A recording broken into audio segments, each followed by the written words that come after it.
systems and manufacturers. And last but not least, we'll look at statistics, some reliability statistics of sprinkler systems to see how reliable they are. And your questions, of course, at the end of the webinar. So let's start with FM approvals so that you understand what we do and how we do things.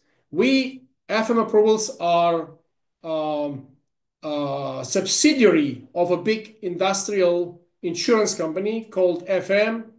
And this insurance company is somehow unique because it does not rely on the likelihood and statistics. This insurance company says that majority of losses is preventable if we engineer the risk and try to mitigate risk by engineered protection systems.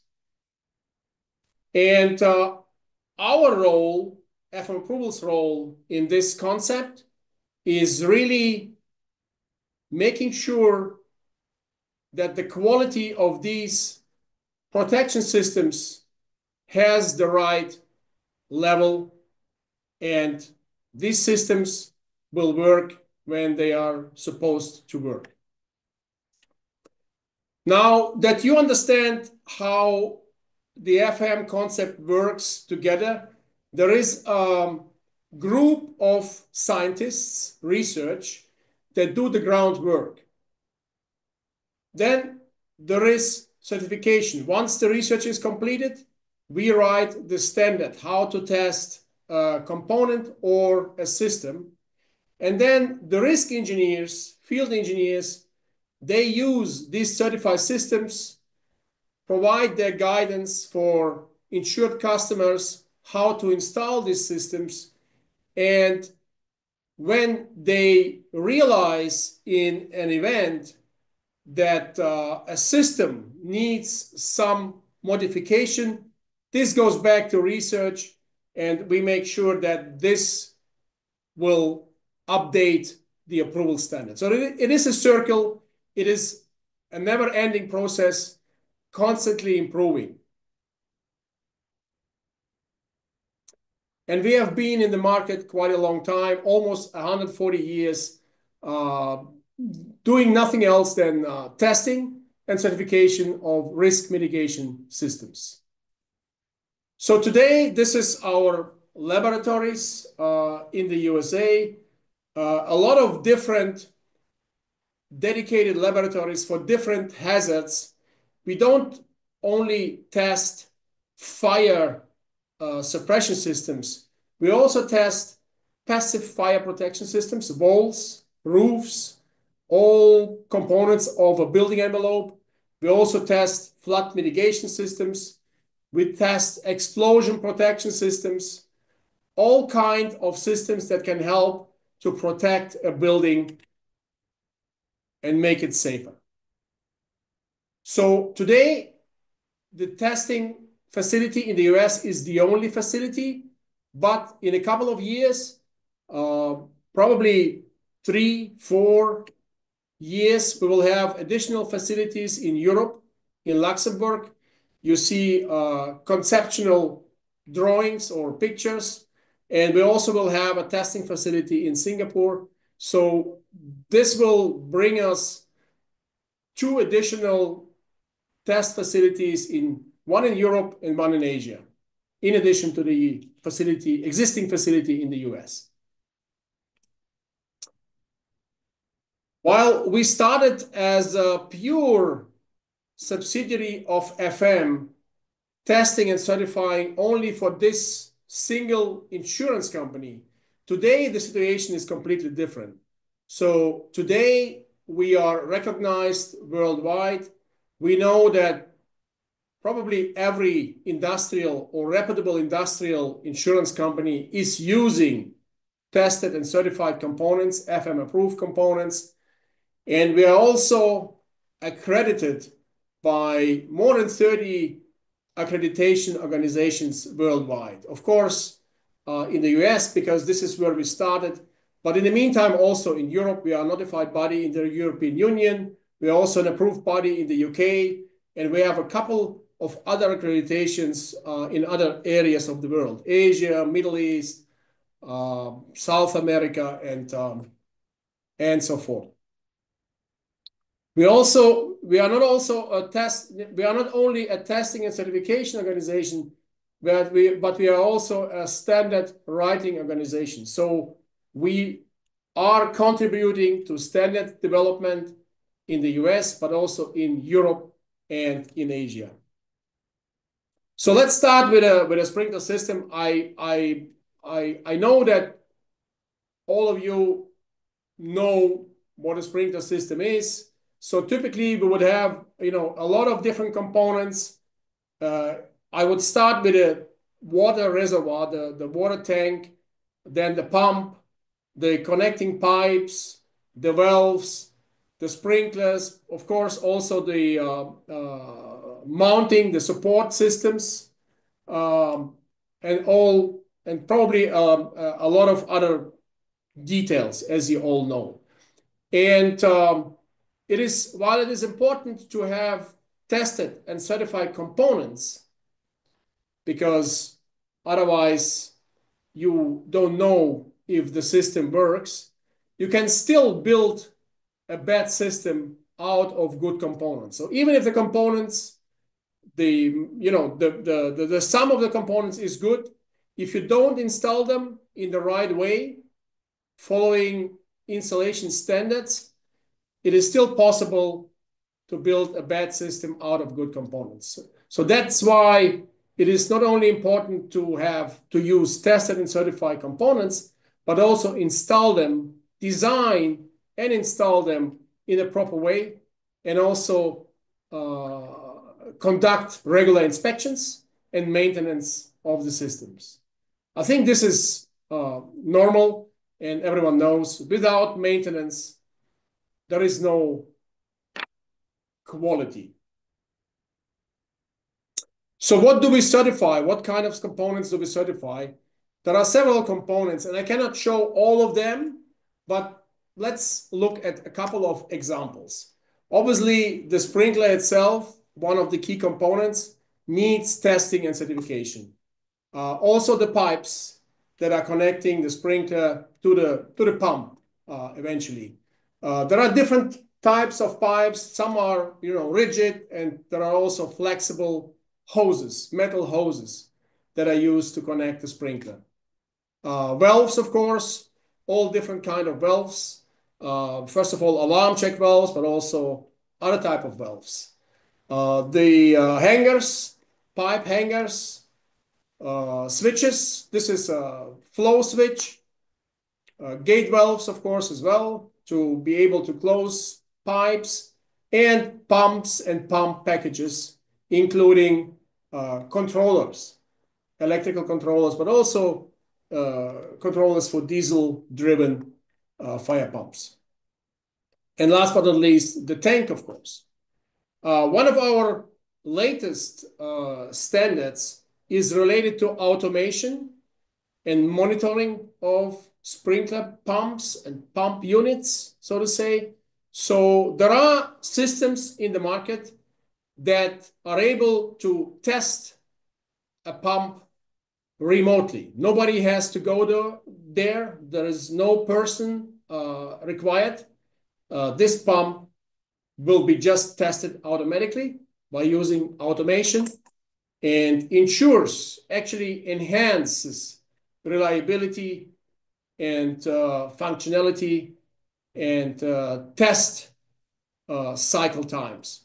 So this function allows to increase the required inspections from weekly to semi-annually. So instead of every week, a person just has to go there once in 6 months.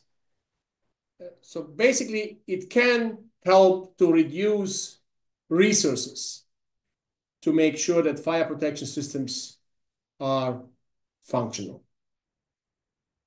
And it not only is able to test it automatically, there is also a monitoring system that is constantly monitoring certain conditions, like, the oil, the valve positions, temperatures, things like that.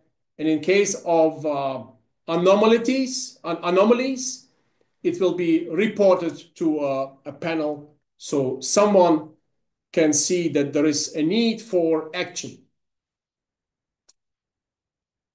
Now let's look a little bit at the certification process. How does the certification process work in general, and why do we need it?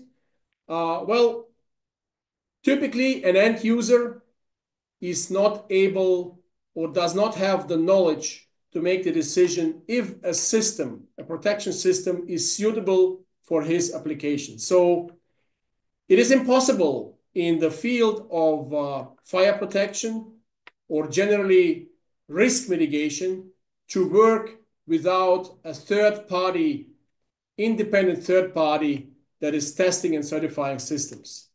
So you need an independent third party to confirm that a component or a system has specific characteristics that are needed to mitigate a specific risk. And how do you do that? Well, the first step is always testing according to given standards and the requirements in the standard. But in the next step, you have to ensure that the systems that will be delivered to the market have the same quality and functionality and performance as the system that you have tested. And there are certainly different ways to do that. And one way to do it is to conduct regular quality assurance system inspections, so-called audits, and make sure that this product that will be delivered to the market has the same quality and performance that has been tested.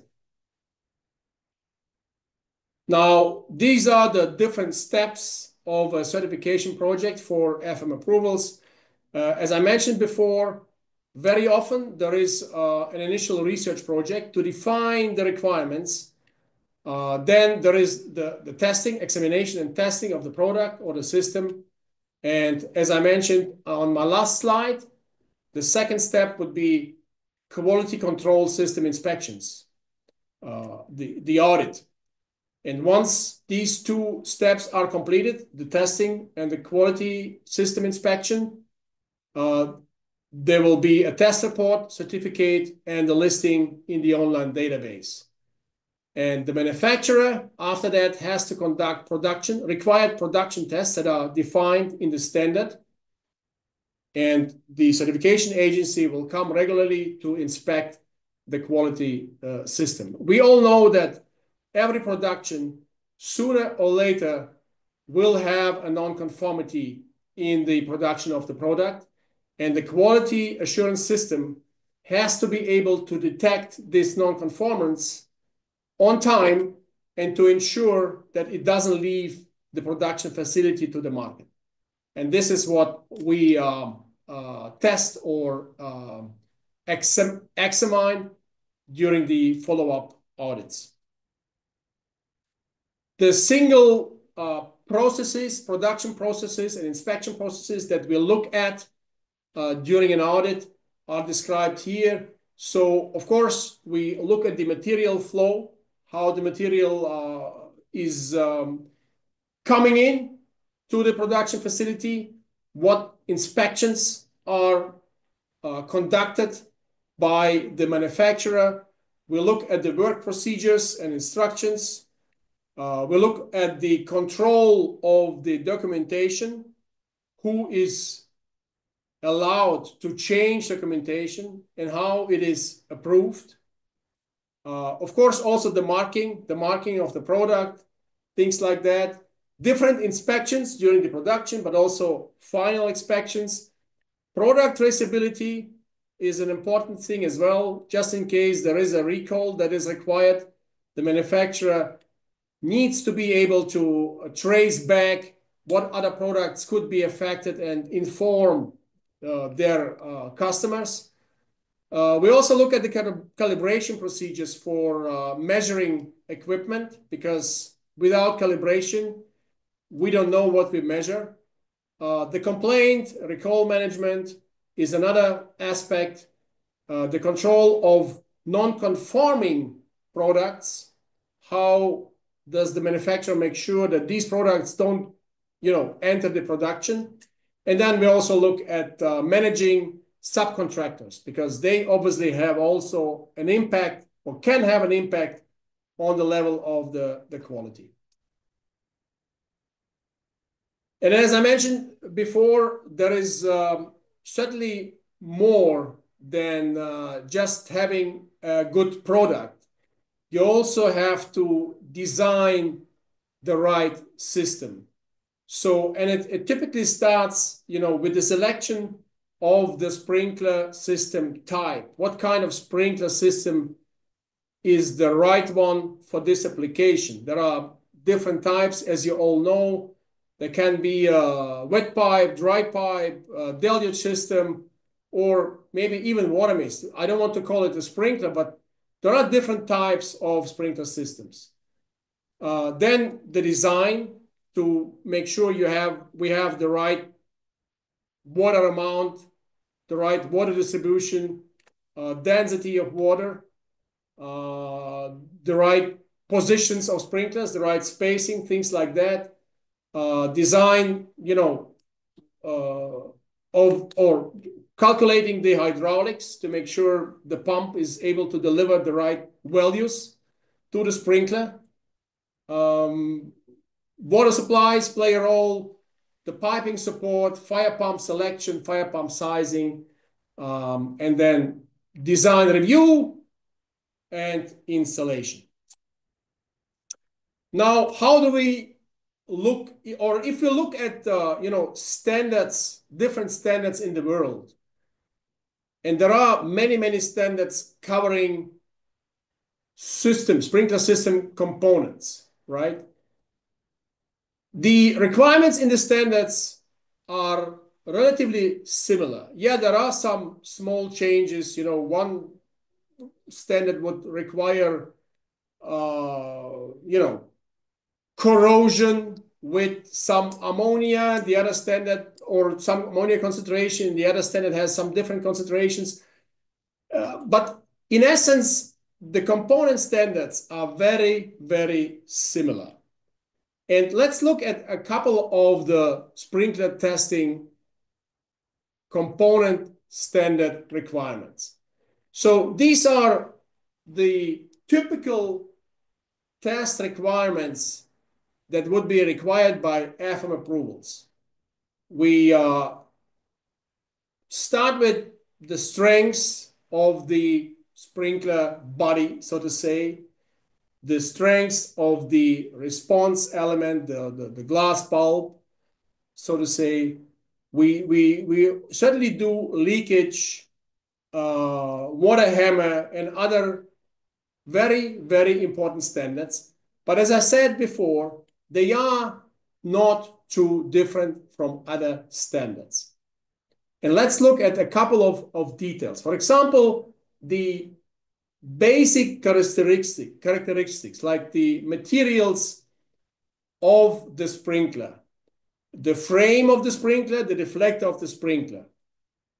And the test that we conduct related to these characteristics would be leakage. It would be operating pressure, operating temperature, the hang up of operating parts. In case the sprinkler releases, we want to make sure that no parts will be in the way of the water,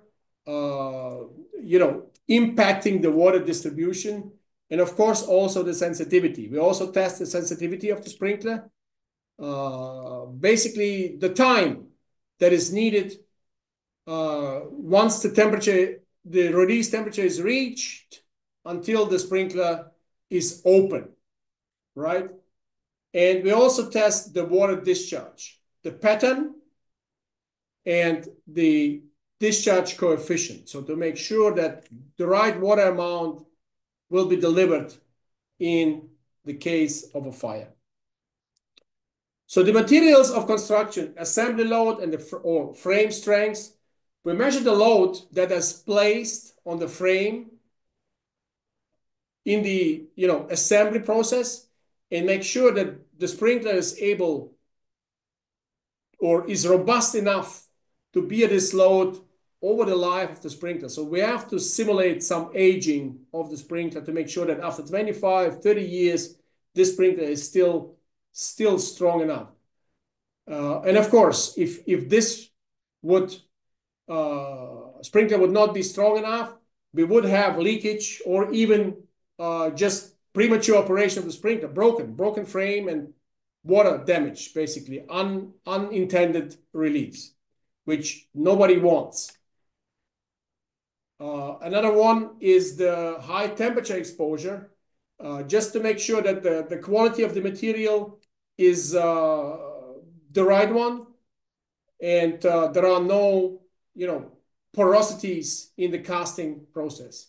And again, the same problem, if this is not the right quality, we can have broken frames after some time and premature operation, basically unintended release of a sprinkler, water damage, or leakage.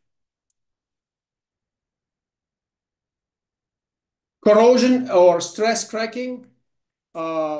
Again, very important thing. Sprinklers are sometimes installed in aggressive environments, and that can, of course, increase, the aging and problems with the material. We basically want to make sure that the material of the deflector has not been overstressed during the forming process, and ensure that the quality of the brass is the right one. And also here, if we don't use the right materials, well, this can lead to not proper water distribution, which basically means the sprinkler is not working as it is supposed to work. The strength of the deflector, I think it's very obvious as well. If this is not strong enough, we will have deformation. And again, the water distribution is not the right one, because the sprinkler is, the deflector is breaking or moving, deforming, and you have an uncontrolled fire because the sprinkler doesn't distribute the water in the right way. The basic characteristics related to operation would be leakage, operating temperature, hang up of some releasing parts, and the sensitivity of the sprinkler. Let's look at these details a little bit. The leakage test, I think it's not difficult to understand. We want to make sure that the sprinkler will not leak, which nobody wants, because this will have unintended water damage or even pure water distribution in a fire case. We want to make sure that the sprinkler operates at the right temperature. Otherwise, again, if it operates too early, we might have an uncontrolled fire. We also want to make sure that no parts will be lodged once the sprinkler is released, because this could, disturb the water distribution and lead to an uncontrolled fire.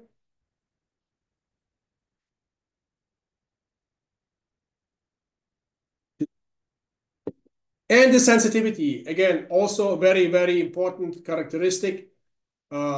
This is to make sure that the sprinkler reaction time is in a certain range. So there are, as we all probably know, there are different kinds of RTI values. We call it fast response, quick response, and standard response.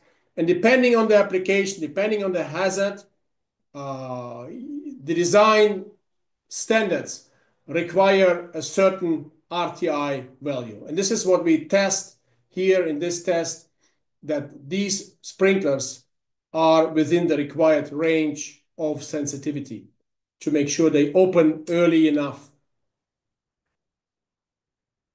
discharge, the discharge pattern, the water distribution, so to say, is important. I don't think I have to explain why. If we don't distribute the water relatively evenly, we might have problems to reach the fire or bring enough water to a fire in the corner. And discharge coefficient, the K factor, the so-called K factor, an important test as well to make sure that the right amount of water is delivered through a sprinkler by using or applying a certain pressure. These are, the test setups, how the discharge pattern is measured. We basically collect water in pans and measure the amount or weight of water in these pans. And this is the K factor test. And again, we apply a certain pressure and measure the delivered flow. So sorry, let me interrupt for one announcement. We have a question in the question part. People can write their questions in as one of our attendants have done. We will, after your presentation, we will go through the answers. Sorry for interrupting after this announcement. Please go on. Oh, thank you. Thank you. No problem at all. We can certainly address all questions. And I think the plan is after the presentation or now? After the presentation. So it was an announcement for the audience. Thank you. Thank you. So I talked about the tests in red that are, red on this slide. And as I mentioned in the beginning, these are what we call component tests, mechanical component tests, and they are relatively similar in all available standards worldwide. The tests that are really different, where we see the biggest difference, are the large-scale fire tests. And these are really very, very critical and important tests because at this time, there is no reliable modeling concept, theoretical calculations that delivers precise results to be able to ignore real case or large scale fire testing. So if you want to have reliable systems, you cannot do it without large scale fire testing. And these are really important tests. We do them regularly. We do research, verifying research regularly. And we believe that these tests are the biggest difference and the most critical tests when it comes to sprinklers. Just a couple of pictures. You basically need a relatively large facility, of course, with the right measuring equipment to make sure that you can conduct large-scale fire tests. And in conclusion, the basic testing, the component testing, of course, will evaluate the gross function of the sprinklers, but it cannot replace the complete testing and certification process that includes, the system design, the large-scale fire testing, the review of the design, of course, but also regular inspections, maintenance, and quality audits. So, as I said in the beginning, reliable components are important, but there is much more that is needed to build a reliable protection system. Without the proper design, without the proper installation, without the proper inspections, regular inspections, because buildings or the interior and building setups can change, right? The system might have been the right system, the right design in the beginning, but then if the user changes the arrangement or changes the fire load, somebody has to inspect it, realize it, and then make the right change. So just as an information for the audience, if that is interesting, some rough cost estimates for the certification projects of sprinklers, and we separate them or divide them in two main categories. The first one is the non-storage sprinklers. So sprinklers basically that are used to protect non-storage occupancies, a bit lighter hazards, so to say. And this is, as you can see, $75,000 to $150,000, 150,000. And then if we test and certify storage sprinklers, which is a higher hazard and requires large-scale fire testing in most cases, that will be more expensive, and that starts from 200,000, 300,000. And of course, if tests have to be repeated because the sprinkler didn't perform appropriate, of course, it can go even higher. The performance testing, the fire testing typically is done in the FM approvals laboratories, and component testing as well. So the quality assurance system inspections, the cost for that is $10,000 per year per manufacturing facility. If the manufacturer has more than one facility, we need to go to every facility and inspect the quality assurance system. And an average project cycle time for a sprinkler project is about 12 months. So this is some rough numbers.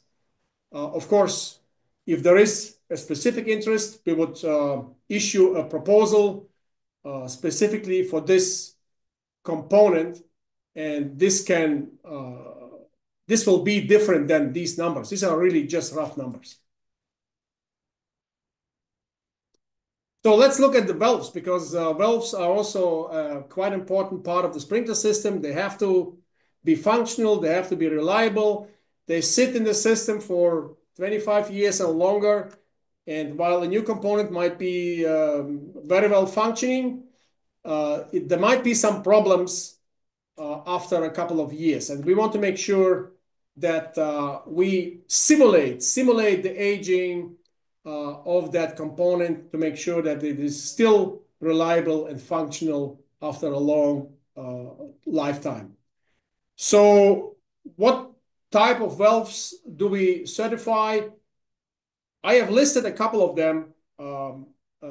Deluge valves, obviously, pre-action valves, dry pipe valves, alarm check valves, normal water, wet alarm valves. There are also flow detector, like flow switches, and also detectors check valves. So different type of valves that can be installed in some special sprinkler systems.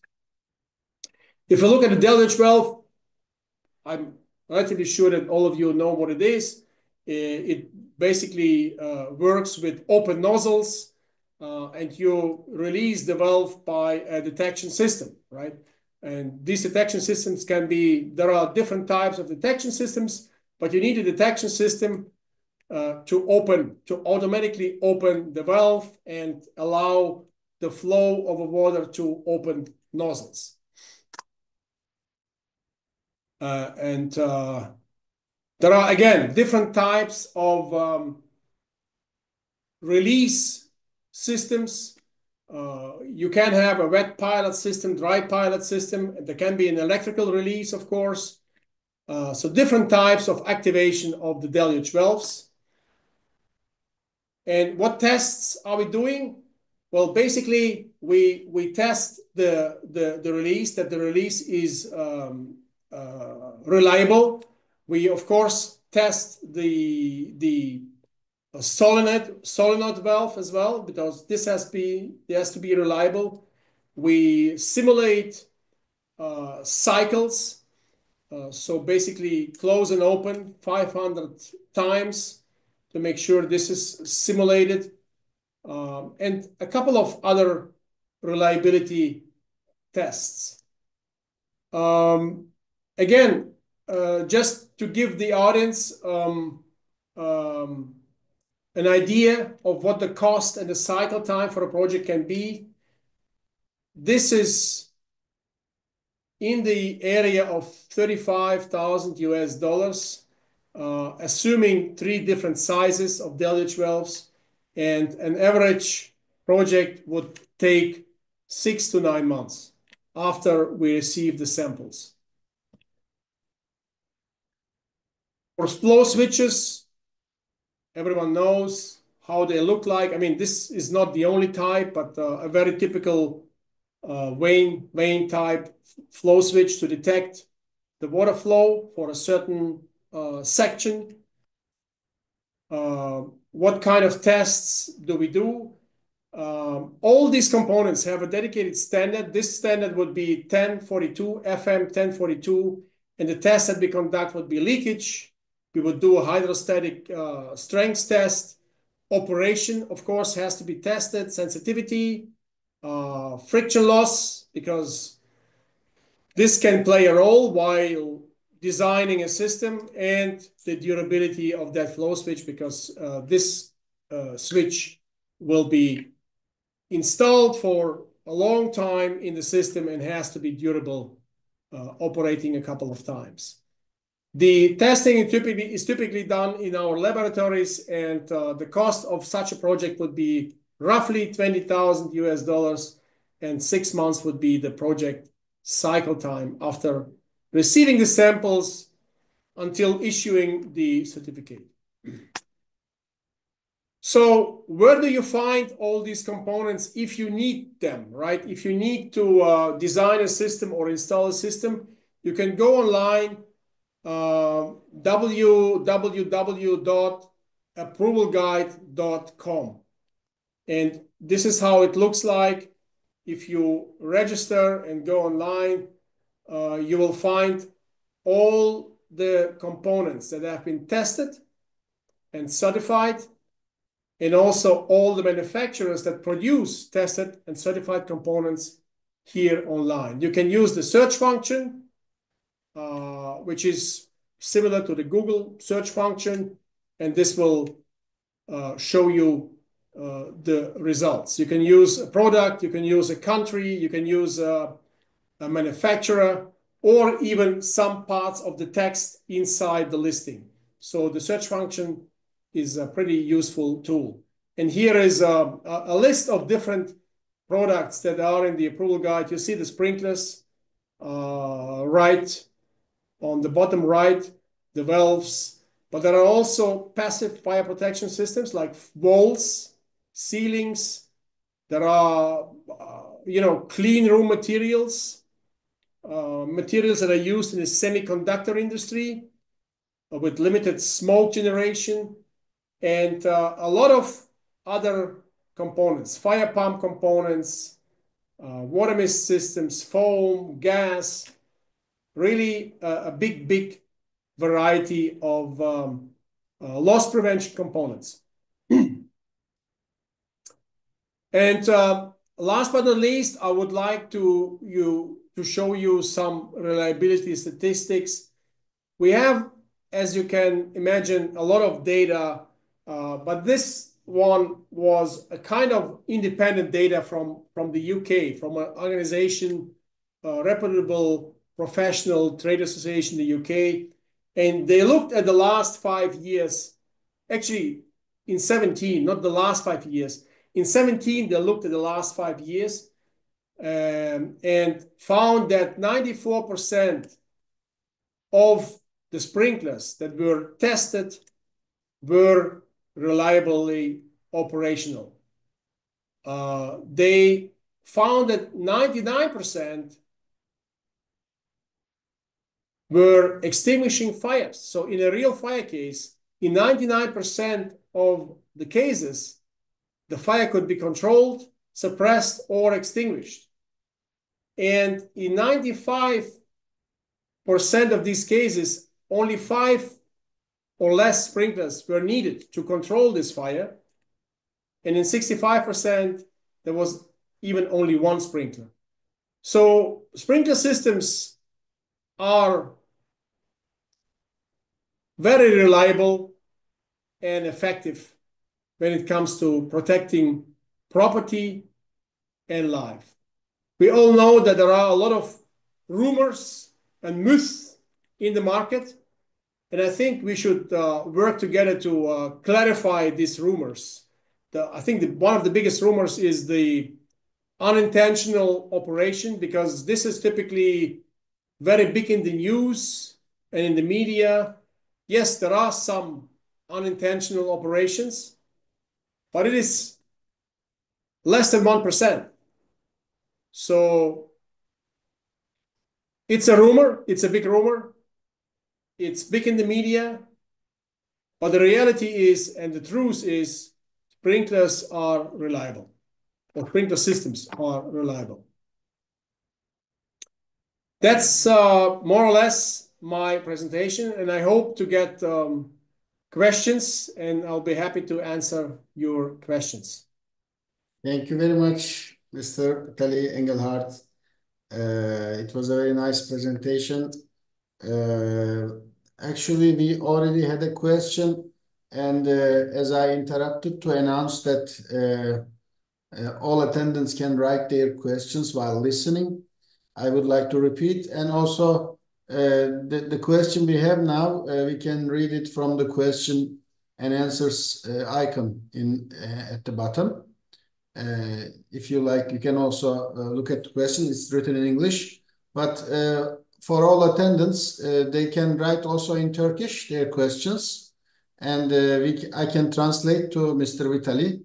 It's not a problem.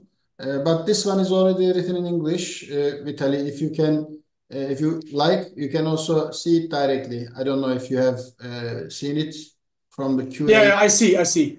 Yeah, it is related to a pump system. And the question is, the fire pump is designed as one main and one backup. And then it says, in my opinion, one pump should be chosen with enough power to extinguish the fire on its own. And the expectation is that the backup pump only comes to operation if the main pump fails. What is my opinion? We accidentally observed that 2 pumps are activated at the same time in the field. Do you think it's true? While the boss should purchase 100% pump, spare pump, to buy the main pump at 50% plus the spare pump 50% power and run both pumps at the same time. Okay, this is a good question, but it's not easy to answer it with a general answer, because there are a lot of details, and every single system has to be designed in the best and most appropriate way. And standards, there are some standards. If you like, Mr. Selçuk Kütük is also asking this question, my opinion. So I left it first to you as the presenter, but I'm getting this question quite frequently. So I think it's also related to a rule in the Turkish Fire Code. So let me tell my opinion to Selçuk Bey and our attendants. Actually, as a general logic, normally only the fire pump, main pump, should cut in. That's the plan. But it's very often happening during the tests that the sequential operation of the pumps, sometimes the pressure is reduced with a big step. So let's say the first pump cuts in at, the jockey pump cuts in at 10 bars, and then let's say the main fire pump cuts in at 9.5 or 9.3 bars, and then the second spare pump cuts in at 8.5 bars. But sometimes the pressure drop, due to a large sudden opening of the discharge line, causes the pressure to reduce at the fire pump room suddenly below. So it's about also response time of the system. So it's not about the design, but we very often encounter during the tests, we very often encounter that both pumps cuts in. So normally on paper, I agree that the duty pump should not be needed to run together with the main pump, but it generally happens that during the test that pressure drops quickly, and then both of the pumps get the running signal. So it's very frequently happening. So considering that only the main pump will run and they will not run together automatically will be a bad assumption from experience, I can say. On the other hand, the main and spare issue doesn't have to be 100%, and it can be, as Selçuk Bey has written to you, it can be 50% spare. I mean, let's say the demand is 1000 GPM, and we can install 1000 GPM rated pump, main pump, and then another 1000 GPM rated as a spare. But instead, we can also use three 500 GPM rated nominal pumps. In both cases, we can assume that only one of the pumps may fail. So if we have three pumps, each with 500 GPM, only one of them fails is the assumption. And also having two pumps, each with 1000 GPM, the assumption is the same, only one of the two pumps fails. So we don't assume that when we have three pumps, we do not assume that two of them fails for some reason during fire. So actually, if this question is related with the power background of the system, so if it makes it easy to install three pumps, each with half capacity, then that can be a solution, but probably a costly solution because you will have three pumps instead of two. But it's sometimes we use that option for other reasons as well. I hope this has answered Mr. Selçuk Kütük's question. So I would like to read the second one. Mr. Çağrı Ufuk Gündüz is asking in Turkish, starting with thanking to you for the presentation. And his question is about a car park fire, an automobile car fire, electrical vehicle fire in an enclosed car park during charging. So he's saying that they encounter water mist system as a solution to these problems generally. And he's asking if there's a FM approval for sprinkler system for suppressing car park electrical vehicle car fires. Is there a specific approval, FM approval for this? This is the question, and he's asking your opinion. So if you like, you can also pass it to me, but I would like to leave it to you first. Sure, I can tell you what the status is today, right, with FM approvals. We don't have a dedicated approval for car park with electric vehicles. FM, as you know, is very much focused on industrial risks. So car parks is not a typical industrial risks, but FM has a dedicated installation standard for lithium-ion battery production and storage. And there is a concept in the datasheet 7-112, which was recently published for protection of lithium-ion battery production and storage, but not for car parks. And there is also no dedicated approval for car parks so far from FM. Thank you. Actually, we have very recently completed a workshop in Turkey. It was a 3-day workshop, and one of the sessions were dedicated to these kind of fires. And I think 2 days ago, there was a fire lit with lithium-ion battery car fire in an apartment under the apartment in an enclosed car park. And so it's very popular nowadays, not only in Turkey, also in the world. And people are studying this. There are no certain standards yet, because the world is also moving in the direction, because of the energy costs of energy, using photovoltaic systems, using electrical vehicles, and these are bringing new risks to our lives.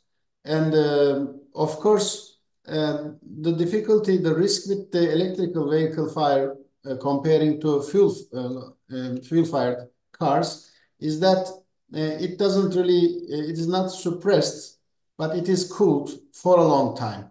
So we wait until the energy finishes. This has always been like that with the other batteries, not only with lithium-ion batteries, but the difference with lithium-ion batteries is it really burns like a flame jet. And there are we also hear the opinions about successful operation of the water mist. There are tools manually also suppressing, or automatic systems, but all these systems, there is no known solution to suppress such fires, but not suppressing but cooling, I think, is the right word, right? Vitaly, do you agree with this? Oh, I totally agree. We found out through research that the fire can be extinguished with water. You just need longer duration times, because these batteries burn very long, and you cannot extinguish the fire. You need to cool it. You need to cool it to protect the environment around it, right? Normally, sprinklers, they are known to, except for some special storage applications, sprinklers are not supposed to suppress all fires, but at least control them. And I think in the case of electrical vehicle fires, they cannot suppress, but even controlling is something. However, it is still quite risky, because it takes a lot of time, and the produced smoke, especially in the enclosed car parks, can be dangerous for the building occupants. So this is an issue that should be supported with also preventing smoke spread to the building, and also, of course, with sprinklers cooling, and also preventing the fire to spread to the other cars at least. So sprinklers are still necessary and important with other fire safety measures. But the fact that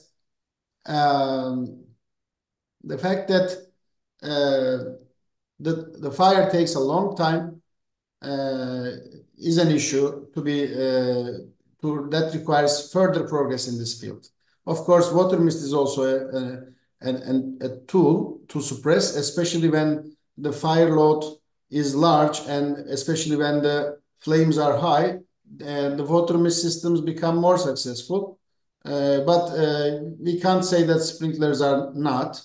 So they are also, I think we will have to observe fires from such more examples to find the correct solutions. We are, I think, in the middle of the progress, I believe.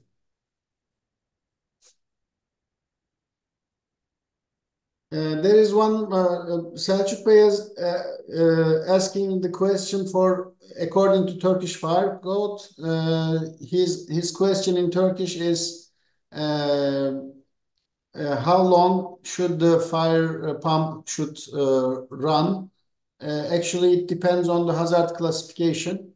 If it's a light hazard, it's in Turkish fire code 30 minutes. It's ordinary hazard 60 minutes, high hazard 90 minutes, and it depends on the hazard class, the answer. Actually, it's the same also in other standards, sprinkler standards. Yes. And I think this question is coming from, it's written in English. You can also read Italy.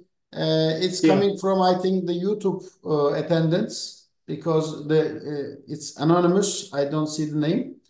And he's thanking for the presentation. And the question is, according to NFPA, does a product need to be UL listed or FM approved? For example, is it sufficient for fire sprinklers to be UL listed or FM approved, or both? In this case, how do you think we should proceed to make a decision, especially for sprinklers? This is the first question.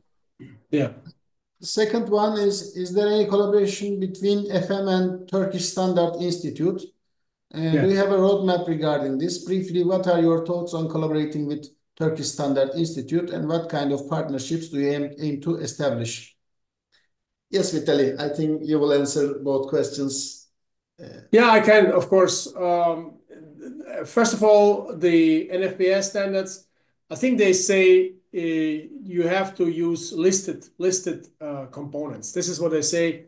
And in theory, it can be UL listed, it can be FM approved, it can be another certification organization.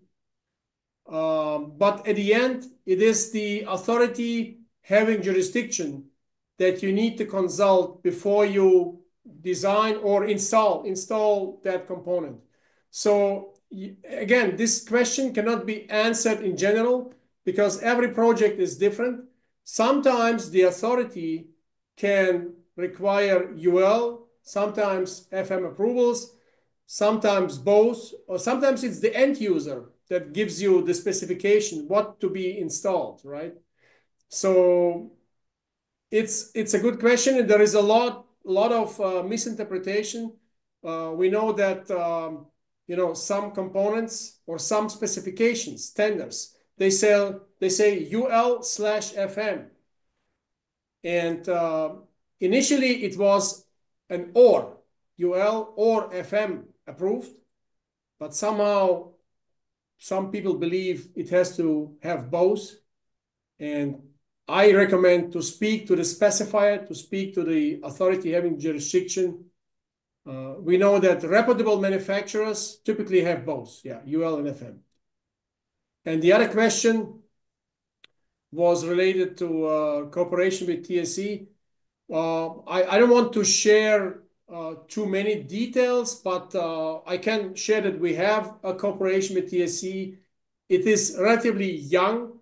We are now developing the first steps to define on what product categories we want to work together. So there is the intention to work together, yes, but we have not really started in practice to work together, because we are still looking at the right products that we should work together.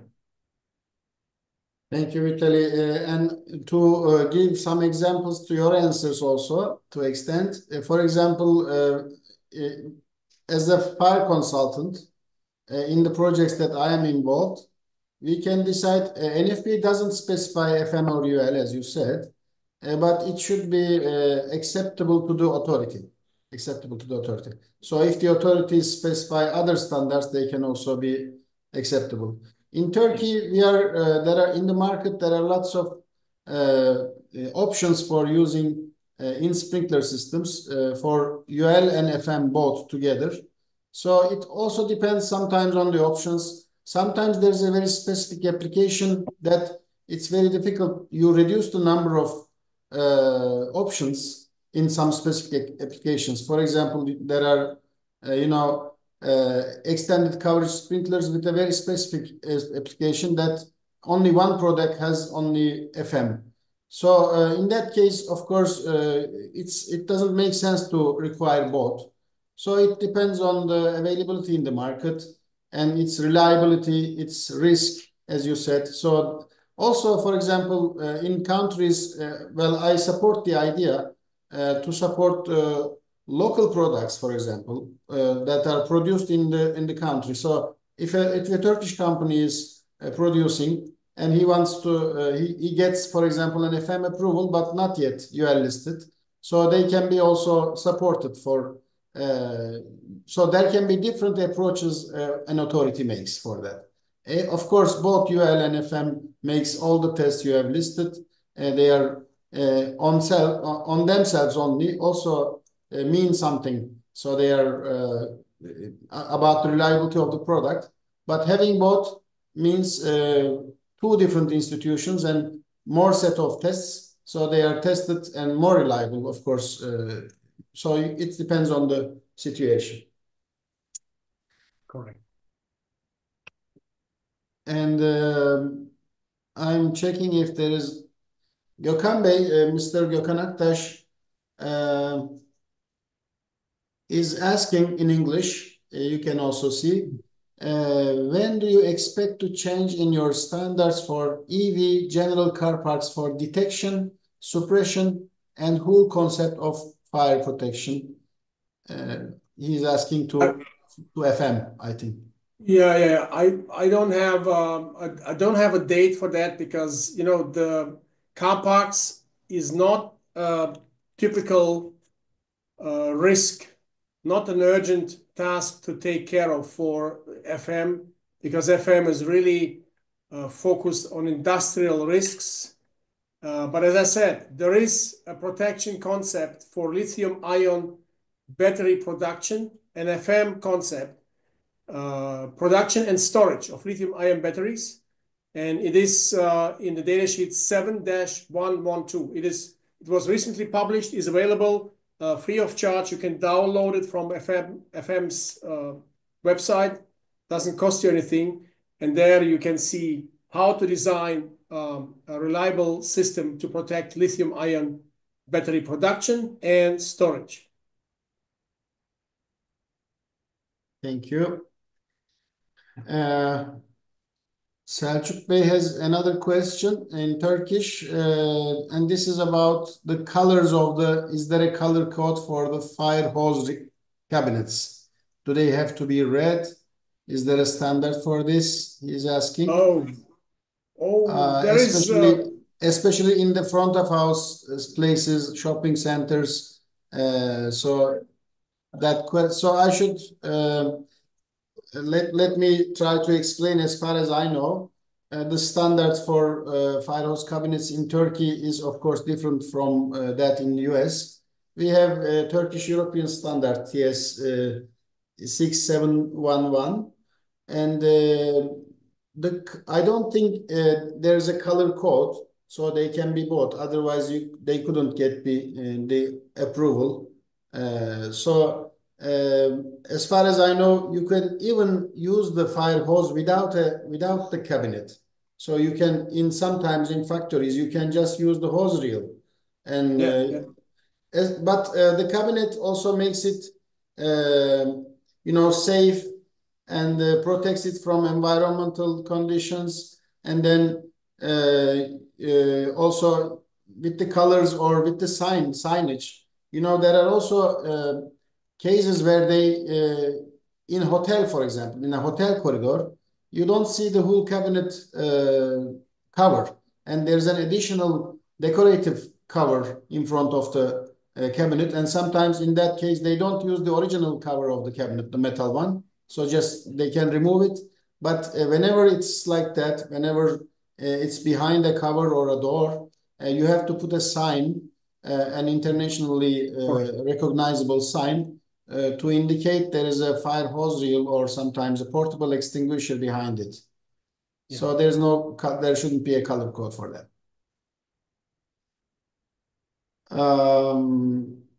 That was the last active question, and I'm checking the time.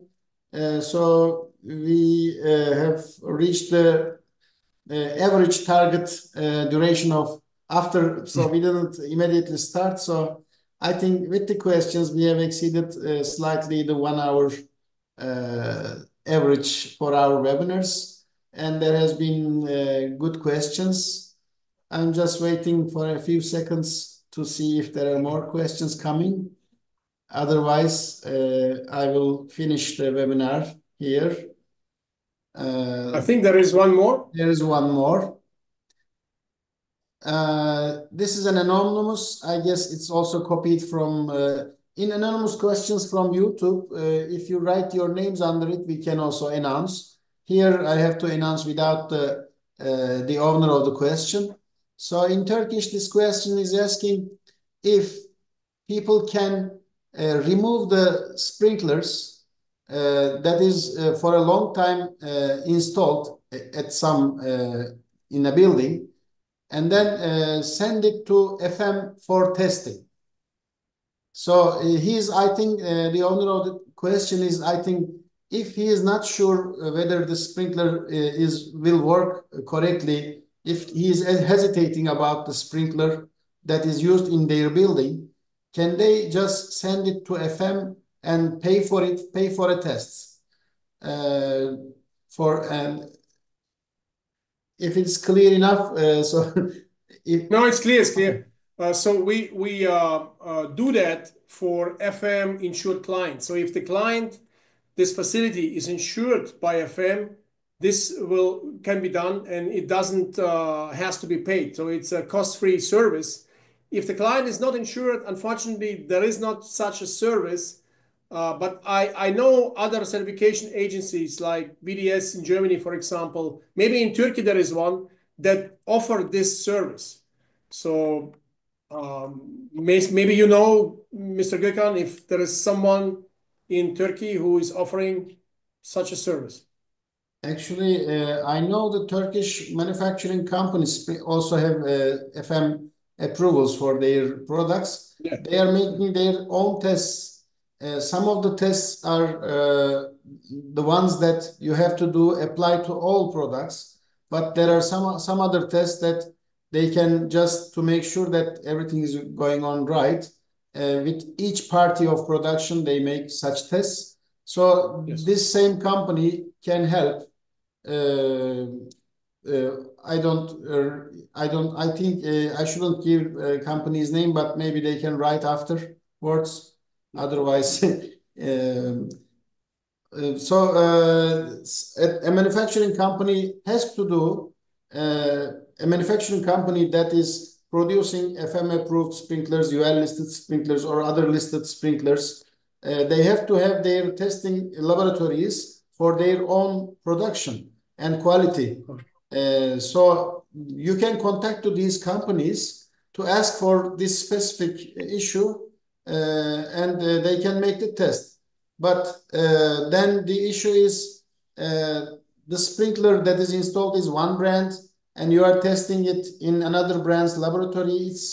I don't know, maybe it can give you a first clue. And if the results are still suspectful, maybe after that it should be possible to go further away to FM laboratories or other I don't know, independent company laboratories. I think should be the correct method. There is one more question. There were also before that there were some thankings, not questions. Maybe you saw them, Vitaly. So some of them are just thanking for our presentation. And now that's very nice. So we also thank all for listening, and thank you, Vitaly, for presenting. And this question again from Selçuk Bey, he has now the fourth question. He is asking if it is correct to use paint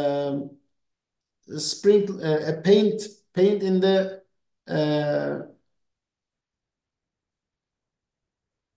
I think there's a mistake in writing, so let me try to understand.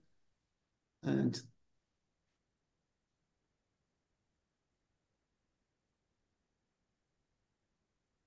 Well, the second sentence makes more sense to me.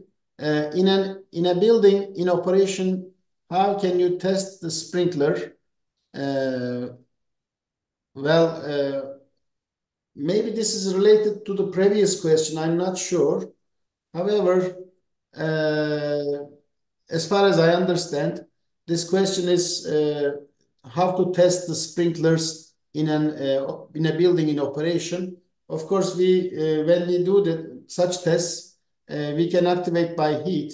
Sometimes also, and we don't have to go. There can be different ignition sources, but as long as you apply heat. I didn't understand its relation with the spray paint. That sentence doesn't look. I think he wrote very quickly, so I couldn't really understand the question. Sorry, Selçuk Bey, we cannot really. We couldn't understand. I couldn't understand. Sorry. I think it's the right time to finish the webinar here. And thank you again, Vitaly, for your nice presentation. And we send our good wishes to Frederick about the recent he's having. And we would like to have more collaborative work with FM approvals in the later stages. Thank you very much on behalf of all the attendants. Yeah, thank you as well. Thank you for your wishes for Frederick. I will forward the wishes, and I hope to see you soon for the next webinar or maybe even in person seminar. Thank you very much. All right, we are ending our webinar here. And for one last time, I would like to thank to everybody listening, and I hope it was useful as it was useful to me. Thanks a lot. So see you everybody. Bye-bye.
Bakalım.